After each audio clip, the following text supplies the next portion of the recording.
E aí, tudo bem? A gente está de volta aqui na nossa Casa Beats. Hoje eu vou receber uma pessoa... Como é que eu vou descrever essa pessoa aqui? Ele é meio ogro, mas é um cara super competente, um amigo, uma pessoa querida. Eu pedi e ele, de uma maneira muito delicada, falou que vinha aqui bater papo com a gente hoje. Você gostou dessa apresentação? Foi sutil, foi... Quase fiel à realidade, né? Quase fiel à realidade. Bruno Lohance aqui com a gente, você tá bem? Bem, tudo ótimo. Então tá bom, a gente te chamou... Mas eu falei que eu vinha e eu vim, ué. E veio mesmo, então, caraca. Mas qual é o problema? Fiquei mó feliz. Por que eu falo de um jeito de repente, assim, né? Você tava meio ocupado, nervoso, alguma coisa assim. Pra quem merece, a gente arruma tempo pra tudo. Tá certo, pô. muito obrigada. Gente, o Bruno, duvido que alguém não conheça, mas se alguém não conhece, é um cara que tem o DNA do esporte, né? E eu conheci o Bruno de uma maneira muito singular, vamos dizer assim, né? Conhecia pela televisão, depois pelas redes sociais, e um dia eu fui parar no Soul Sports Bar, o bar do Tiaguinho, e acabei conhecendo essa figura aqui que curte pagode, que curte umas paradas mais roots, assim, que eu não poderia imaginar. Não é isso? Não, achei que você era tipo...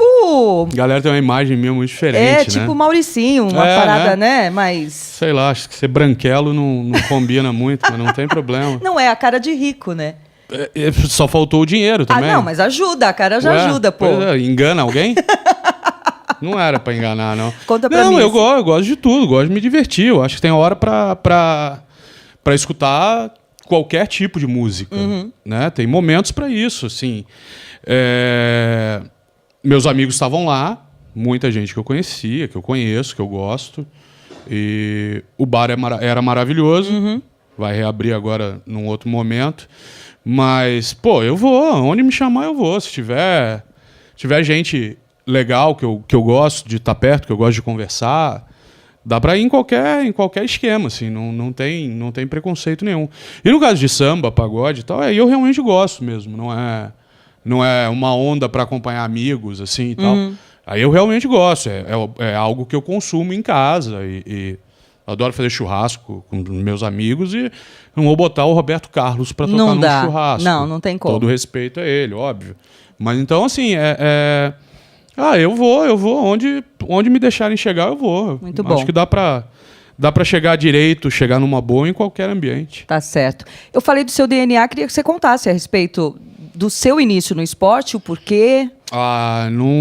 Eu não faria outra coisa em televisão que não fosse esporte, como nunca fiz. Eu achava que eu ia ser atleta, que eu ia jogar basquete. E óbvio que se eu fosse bom eu estava jogando até hoje, então não era tão bom assim. E meu pai era jornalista também, trabalhava com esporte já. E a gente sempre conversava, eu sempre vi muito de perto. Quando eu vinha, eu sou do Rio, mas quando eu vinha para São Paulo ficar com ele de férias, eu acabava visitando redações, conhecendo as pessoas e ficou meio óbvio, assim. Era uma maneira de me manter perto do esporte, não como um atleta, mas contando as histórias dos atletas, que é um lado também muito bacana, muito fascinante. Então foi algo absolutamente natural, assim. Eu vim para São Paulo em 98, tinha 19 anos, e aí já engatei direto, assim, já entrei já na Bandeirantes como estagiário. Na verdade, eu não entrei nem no esporte, eu entrei no Canal 21, que era um canal local que a Bandeirantes tinha em São Paulo, né? E com 6 meses eles me puxaram para o esporte. Porque eu comecei a conhecer as pessoas, eu queria conhecer e tal. Aí entrei lá no esporte da Bandeirantes e virei assistente de produção, produtor, editor de texto, aí cuidava das coisas da NBA, porque a Bandeirantes transmitia na época. E aí um dia o diretor lá, Toninho Boca Suja, uma figura ímpar, com nome singular, assim, singelo nome, dá pra imaginar a fera.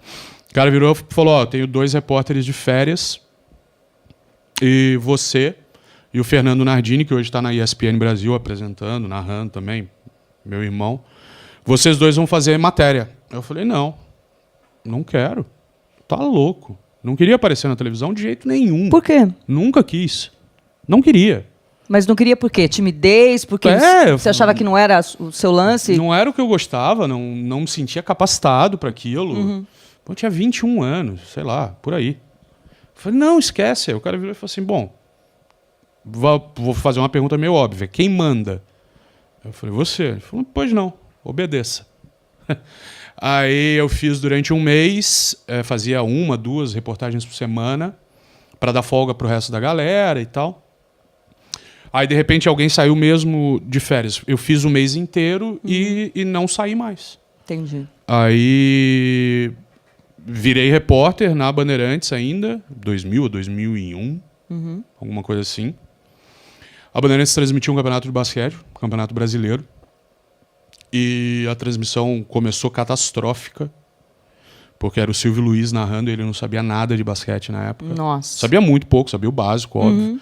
Mas ele não tinha se apaixonado pelo jogo. Aí eu dei uma ideia, falei, pô, vamos botar ele pra narrar na quadra, pra ele ver, se impactar com aquilo. Assim, ver o tamanho dos caras e... O ambiente. Sentiu o clima. Aí pirou, se apaixonou, a transmissão acabou dando muito certo. Foi super bem.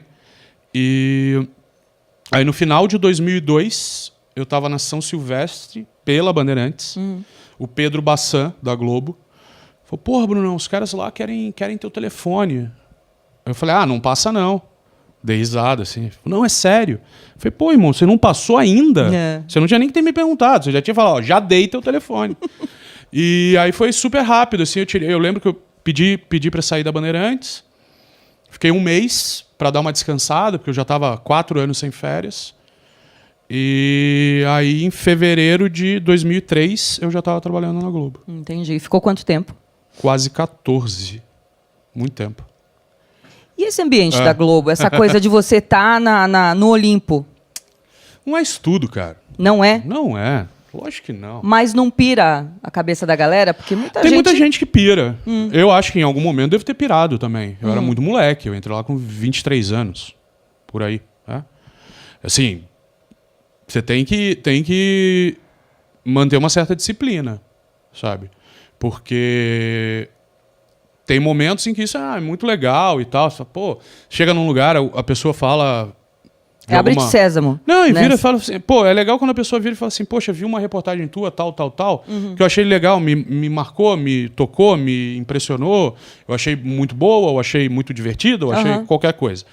Aí tudo bem, isso é muito legal. Sim. Mas 90% das pessoas são, pô, sou teu fã.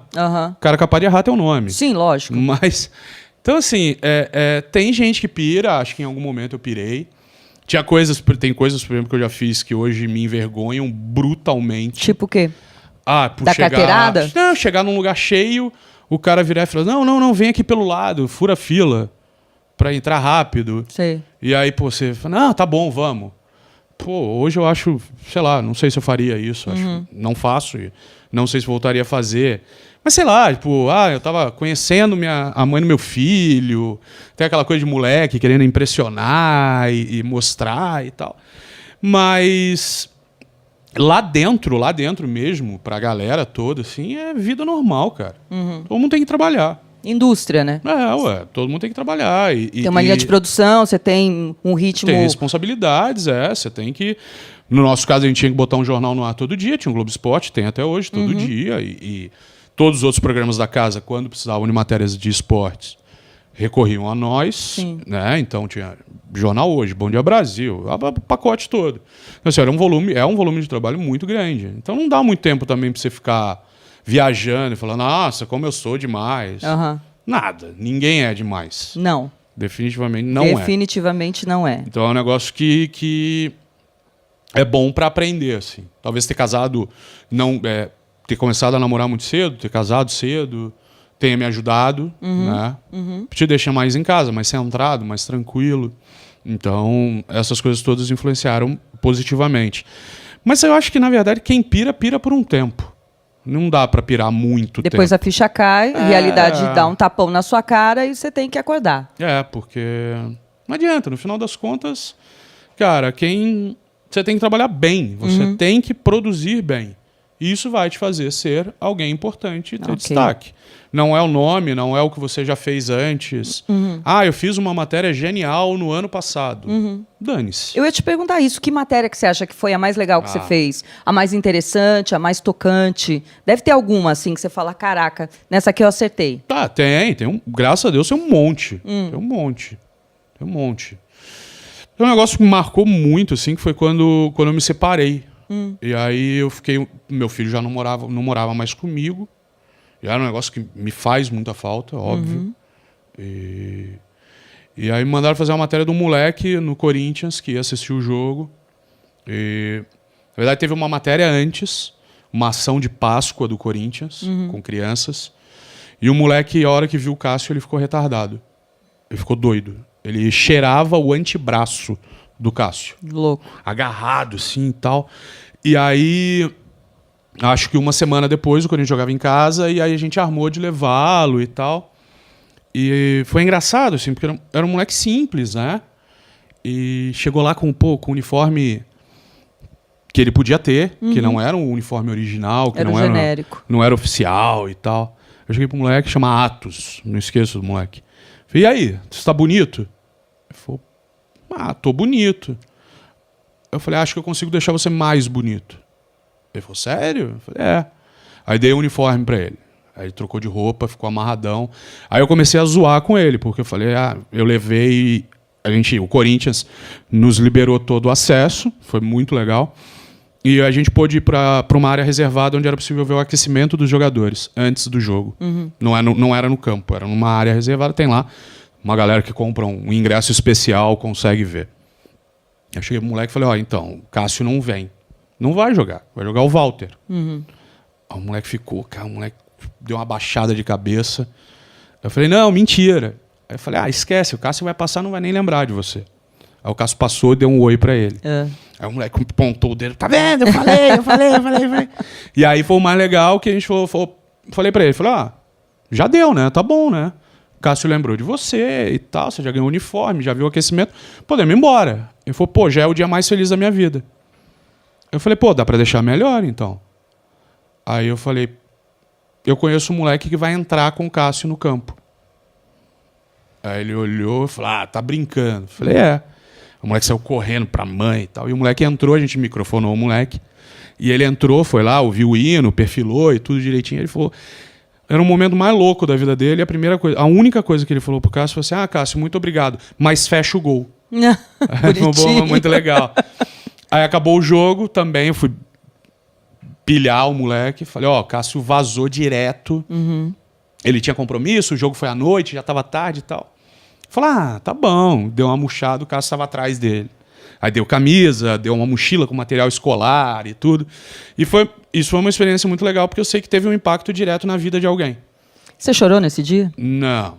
Mas ficou bem emocionado? Não, fiquei, assim. Lembrou do seu filho e tal? Porque na hora, assim, você não pensa muito para fazer. Não é algo programado, sabe? Não é o programa X que tem a obrigação de fazer todo mundo chorar. Porta da Esperança, enfim, aquelas coisas. Era tirar onda com o moleque, era fazer o moleque ter uma experiência bacana. Mas você estava num momento especial. Sim, mas ali é assim, eu pensava no meu filho e tal, mas não era algo que me tomava. Porque senão ia ficar piegas, ia ficar, sabe, meio clichê, meio forçado. Mas você não acha que às vezes você tem que entregar e deixar ser piegas? Não. Porque eu lembro que você fez uma vez uma matéria que quando seu pai faleceu, eu acho, que você escreveu uma carta tal, que aquilo me emocionou muito. Aquilo me deixou bem tocada. Então, mas aquilo era um outro momento, né? Um momento específico, né? Mas... Aí, nesse caso, meu pai, a ESPN tinha pedido, porque eles têm a bola de prata, que é um prêmio que eles entregam todo ano, que meu pai criou. Na verdade, ele criou, meu pai era francês, ele trouxe a bola de ouro da França e adaptou para o Brasil com outras regras. Então, ele adaptou uma ideia, né? Mas... E aí, no ano que meu pai morreu, eles pediram para que eu fizesse um texto e tal. E eu acho legal, assim, eu me emociono com as coisas.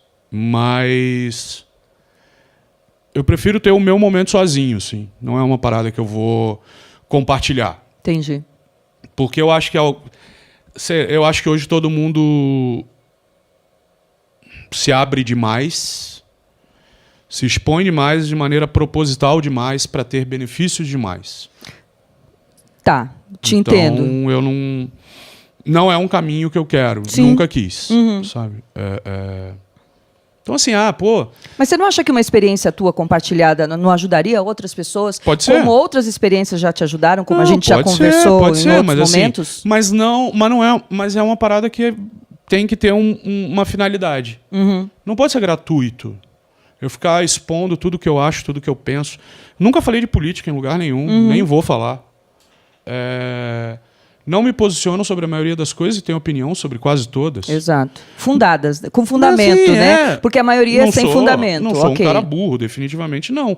Mas eu acho que as pessoas fazem hoje buscando benefício. E aí, pra mim, já não rola. Entendi. Se o cara virar pra mim e mandar uma mensagem privada, eu vou ler. Eu vou, preciso de uma parada, me ajuda e tal. Eu vou ajudar. Tranquilo. Agora, eu não vou faturar em cima disso. Entendi. Olha que legal, eu fiz isso. Não dá, mas assim, eu falo porque eu vejo pelas redes sociais e eu uso muito nesse sentido, mas mulher é outra história, né? Acaba virando tipo um oráculo, né? As pessoas olham alguma coisa que você posta e elas Eu acho se que isso apoderam daquilo. tem muito valor. E muitas vezes ajuda. Então eu digo assim, pela sua experiência Aí eu me pessoal, acho inexpressivo demais e desinteressante demais. Imagina. Total. É a maior tranquilidade de falar isso. Pô, nem Você meu viveu filho, coisas nem meu filho incríveis na quer sua ouvir vida. o que eu tenho pra falar. Para, Bruno, que isso? Você viveu coisas incríveis a vida inteira, E- tanto boas quanto ruins. Você acha Um que monte isso não é de legal gente para também. poder passar para as pessoas? Eu acho que tem o cara que acorda 5 horas da manhã, pega 3 condições e vai Sim. trabalhar, vive coisas... Esse cara vive coisas Não, incríveis ok, todo dia. Concordo. Então, Concordo. contar meia dúzia de histórias, de meia dúzia de viagens sensacionais, momentos foda que você teve na vida... E os tombos? Não vale a pena contar? Depende. Depende pra quem, depende por quê, depende qual é o contexto disso, como isso vai ser usado, como vai ser absorvido, por que tipo de pessoa vai ser absorvido. Entendi. Não é um negócio que eu quero explanar pra Sim. 100 mil pessoas numa rede social qualquer. Porque muita gente vai tripudiar. Não é nem por isso, é porque realmente, assim, aquilo ali vai impactar de fato, de maneira positiva, um número muito pequeno de pessoas. Ok. E vai despertar um monte de outros sentimentos. Na grande parte das pessoas, são sentimentos que não me interessam. Ok. Agora, Eu sou meio radical, eu acho. não. É o seu jeito. Por isso que eu comecei o programa falando do jeitinho ogro de ser, mas assim, não é ogro. É que ele tem opinião própria, coisa que as Não, pessoas não costumam ter mais, infelizmente, né? Eu acho muito, muito tranquilo isso, assim. Eu não fico relativizando demais as coisas. Se eu achar que é importante, que pode ajudar alguém, se alguém me procurar e me pedir uma ajuda, falar, poxa, tô começando nisso, eu sempre ajudo. Legal. Os moleques de faculdade mandam, me ajuda no TCC, grava um negócio pra mim. Vambora, tô super disponível sempre pra ajudar. Quando eu tiver meu tempo, eu ajudo pra isso. Agora, achar que isso pode... Mudar o mundo? Tá, cara, todo mundo virou coach da porra toda, É, né? verdade, essa é a palavra. Todo mundo é coach de tudo. Eu falo, pô, não comando minha vida, cara. Boa. Moro sozinho e vou fugir de casa. Tá certo. Vou ser coach do quê? Eu vou ensinar quem? Agora, vamos falar de uma outra coisa que eu não manjo porcaria nenhuma. Aliás, eu não manjo de nada, mas assim... Não. Não, mas assim... Vamos falar de Copa do Mundo. Onde você estava no 7-1? Foi o único jogo que eu vi em casa. Eu já tinha parado, já tinha terminado minha participação, porque já era semifinal da Copa. Eu não cobri Brasil nessa Copa, eu cobri Brasil na África, em 2010. Nessa Copa de 14, eu estava fazendo adversários do Brasil. E aí, como afunilou, já era semifinal, já tinha alguém cobrindo a Alemanha. Já tinha um outro repórter nosso, então não tinha necessidade de eu ir para lá também ajudar. Então eu lembro que eu assisti em casa. E tava fazendo churrasco com meu filho e tal, uma galera. A parada foi bizarra demais. Não existe aquilo. Quer dizer, existe. Nunca antes na história desse país aconteceu um negócio tão louco assim. Porque todo mundo achava que era replay e tal, mas... Eu acho que algumas coisas foram boas daquilo. É? Óbvio. Tipo o quê? Todo mundo baixou a bola. Boa. Não é estudo. A arrogância de algumas pessoas ali foi determinante para o resultado. E não é uma crítica à pessoa. Sim, é um fato. Mas é um fato. Então, vamos jogar, vamos para dentro da Alemanha. Esquece, não vai. E foi. E aí tomou um caminhão. A hora que viu já tinha passado 4, a hora que viu passou 7, foram 7 na cabeça e acabou. E foi a vergonha nacional, enfim, internacional. Eu acho assim, e se tem a chance de ganhar agora é porque tomou 7 lá. Entendi. Se não tivesse tomado 2, tivesse tomado 1, tivesse perdido nos pênaltis, muita coisa não teria acontecido. Na mudança de filosofia, na própria postura dos caras. Pô, é difícil, o cara ganha 3 caminhões de dinheiro por mês. O cara não vive no Brasil. Por mais que ele tenha contato com familiar, com amigo, com todo mundo, ele não sabe qual é a realidade. Ele vive num mundo que não existe. Sim. Que bom para eles. Exato. Mas ele não sabe o quanto isso tem impacto na vida das pessoas. E o interesse pela Copa do Mundo esse ano é absolutamente diferente, é muito menor.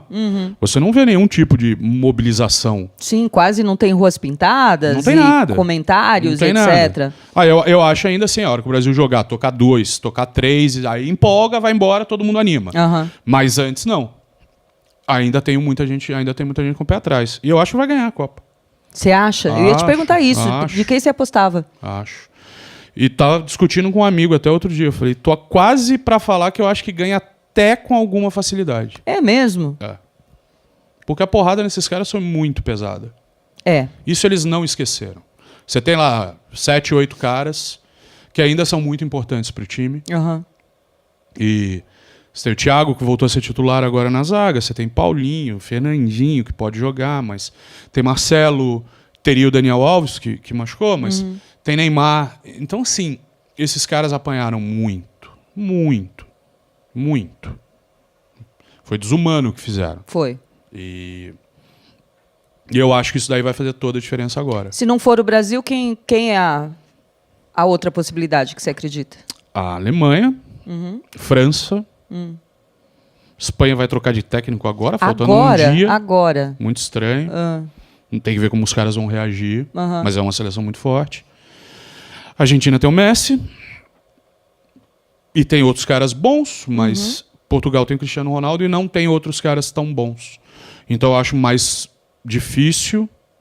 E é isso, é meio clichê também, né? Sim. Assim, é meio básico, né? Na verdade, tem quem tem mais história.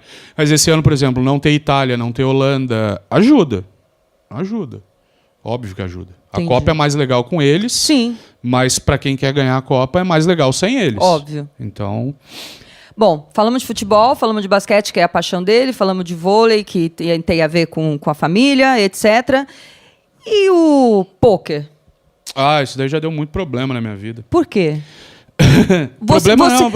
Você jogou uma luz para a parada do pôquer no Brasil, é isso? Sim. Sim. Em 2011, teve o André Acari, que foi campeão mundial. É uma série de torneios que acontece em Las Vegas. E ele conquistou um título muito expressivo. Era um campeonato mundial. E eu acho assim, eu sempre gostei, mas nunca joguei muito. Era aquela coisa de casa e tal. E aí, de repente, algumas pessoas me procuraram no Twitter. Falou, tá sabendo que rolou e tal, o cara ganhou e não sei o que e tal. Fui procurar o que era. Aí vi que o pôquer era reconhecido como esporte, como xadrez, gamão, é um esporte da mente. Não é um jogo de cassino, não é um jogo de azar. Entendi. E aí eu falei, peraí, se a parada é esporte, é reconhecida e tem um campeão mundial brasileiro, isso tem relevância. Seja qual for o esporte. Se o cara for campeão mundial de peteca, ele é o melhor do mundo naquilo. E isso é relevante. E aí eu discuti um pouco, argumentei lá e conseguimos fazer uma matéria sobre pôquer. Por causa disso, eu acabei conhecendo algumas pessoas. Sempre gostei do jogo, achei o jogo é muito matemático, ele é muito estratégico, ele é de você dominar as ações das pessoas, estabelecer padrões sobre elas, e eu acho isso muito legal. Tem muito a ver com a minha profissão, de observar, de analisar, de entender, de saber que o que a pessoa está me falando não é exatamente o que ela pensa numa entrevista, então eu dar voltas para conseguir uma resposta que me interesse de outras maneiras e tal. Aí eu comecei a estudar um pouco mais do jogo e me apaixonei, assim, mas tem muito preconceito. Muito preconceito. Aí eu jogava, por exemplo, com uma galera, entre elas tinha o Ronaldo. O Ronaldo estava morando em São Paulo. Aí eu apresentei o Ronaldo para as pessoas profissionais disso. Né? Para o André E para outras pessoas que comandavam a Confederação Brasileira, os principais campeonatos, e o Ronaldo pirou também. Tanto que ele até foi patrocinado pelo maior site de pôquer do mundo. Aí quando o Ronaldo começou a jogar, aí era legal, né? Quando os outros caras jogavam, todo mundo achava que era uma nuvem de fumaça, uma stripper dançando do lado e o cara apostando a fazenda do avô. Claro. E não é isso, não tem Estereótipos, como. né? E ainda assim, hoje tem muito problema. Eu tive problema dentro da Globo com isso. Por quê? Porque as pessoas achavam que eu estava levando vida de vagabundo. É mesmo? Porque eu expressava o que eu jogava. Quando eu jogava um campeonato grande, eu mostrava. Quando eu jogava em casa com os meus amigos, eu mostrava. E teve gente lá dentro que falou, ih, tá vendo? Ó, virou vagabundo. Não quer mais saber do trabalho, quer virar à noite. Como as pessoas julgam, né? É um absurdo isso. Enchendo a cara e não sei o quê. E nunca me perguntaram sobre isso. Eu fui saber muito tempo depois. E foi uma parada que me magoou muito, assim, porque além do preconceito, é a ignorância. O cara, em momento nenhum, se preocupou. Ele não assistiu nem o material que eu produzi pro canal dele, porque pro canal que ele comandava, porque ele nem viu as reportagens. Entendi. Depois eu fiz ainda uma reportagem com o Ronaldo, eu e ele jogando o mesmo torneio, aqui em São Paulo. E ainda tem muito preconceito. Mas assim, de uma certa maneira é normal. O cara associa assim, a explicação básica para todo mundo entender. Você vai no cassino, você joga roleta, blackjack, que é 21, joga dado. Ou você ganha ou o cassino ganha. Ponto. Básico. No pôquer, não. Eu jogo contra você, contra ele, contra ele, contra ele. Eu ganho de vocês. Eu não ganho do cassino. Entendi. Todo mundo pagou a mesma taxa de inscrição, que pode ser um torneio da pizza de R$50, ou pode ser um torneio de $10 mil, ou de $50 mil. Todo mundo pagou a mesma inscrição, recebeu o mesmo número de fichas. Se eu tiver mais habilidade do que você e tirar as tuas fichas, você vai levantar e vai embora para casa. Então não tem sorte aí? Tem um fator randômico do baralho, porque o baralho está embaralhado. São 52 cartas e acabou. Agora, tem um fator matemático e todo um estudo de possibilidades. De possibilidades, de leitura corporal das pessoas, que se torna uma vantagem para você. Se torna a tua habilidade em cima da outra pessoa que talvez não tenha a mesma que você. E vai fazer. E assim, 80% das vezes os mesmos caras ganham. Porque aprenderam a ler. Então, tem alguma parada ali. Você não pode ter um cara que tem $100 milhões de premiação e eu que tenho duas mariolas e uma rapadura. Ué, o jogo não é o mesmo? Por que só ele tem sorte? Eu nunca vou ter sorte na vida? Esquece, eu vou ter também. Só que esse cara, quando eu tenho um jogo muito bom, ele percebe, ele sabe correr. E ele vai ficar no jogo e eu vou cair. Entendi. Então isso faz muita diferença. Aí teve uma parada... Não sei se foi esse ano, foi no passado, que você acabou recebendo, né, uma homenagem, exatamente por causa desse trabalho que você fez. E, no fim, agora, vamos dizer, a grosso modo, você está virando cartola. Não. Como é que é a parada do pôquer que tá se juntando uma galera para fazer o quê? É um clube que chama? Na verdade, é um clube destinado a jogo, só que eu me juntei com outros amigos... E a gente fez uma proposta diferente de fazer um bar. Um bar que tem jogo. Mas os clubes de jogo, o cara vai lá para jogar. O cara não pode ir lá sentar e ficar batendo papo. Então a gente quer promover uma experiência diferente para as pessoas. E não precisa ir só para jogar. O cara pode ir lá para tomar um chopp, tomar um vinho, tomar um uísque. Socializar. E se ele gostar, ele pode, porque tem muita gente que joga em casa. E tem vergonha de ir para um clube. Sim. Porque ele acha, não, só vai ter profissional, eu não sei o que, eu não jogo tão bem assim. Ou minha mulher não vai gostar. Minha mulher não vai gostar. Então, assim, ele pode levar a mulher vai ficar bebendo com as amigas e ele vai estar jogando do lado. Que legal. Desmistifica muito disso. Vai ver que é um ambiente super legal e o cara pode trazer a experiência... Porque quando vai jogar em casa, tua casa vira uma zona. Todo mundo come, todo mundo bebe, suja tudo, fica até tarde. Cigarro. Se tem criança, é o barulho, não dorme. Então, assim, na verdade, a gente vai proporcionar para quem quiser uma experiência do cara chegar lá e ter tudo do bom e do melhor, o mais top possível. Que legal. Para ele ter a experiência dele. Seja para jogar o torneio da pizza dele de R$100, ou se ele quiser jogar um torneio mais caro, Vai ter uma grade disponível para todo tipo de jogador. Que legal. E ele pode... a grande vantagem do poker é essa, assim. É o único esporte... Eu não vou conseguir... Eu gosto de jogar tênis. Eu nunca vou bater bola com o Nadal.